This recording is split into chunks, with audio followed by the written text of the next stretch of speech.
Alright, so I got the TST Industries brake light and Fender Eliminator kit for my Honda XR150. This is a 2023 bike.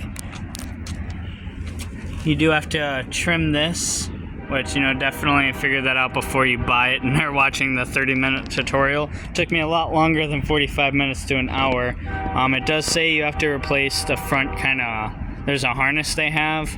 I forget what it's called and I don't want to say it wrong. But I didn't need that, but they had all the LED directionals too. I just swapped so it's just this in the rear. So I didn't need that, but I did put the relay in. So I got their kind of kit, so it comes with the license plate light and their kind of whole setup with the relay and the brake light. Brake light was smoked, but it's really bright. Even in the day, license plate light is nice.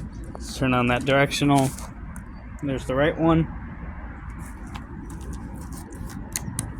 And then here's the left one. But I definitely like it. For the money, it's a little bit pricey, but it is really nice. Seems a little bit cheap, but it's not too bad. I enjoy it, and if you don't mind kind of trimming that down, it does look good. And maybe I'll mount the license plate down there and do that up. If you are curious on how I did the wiring to just have the directionals in there and not that, maybe I'll do a video on that. But let me know what you guys think.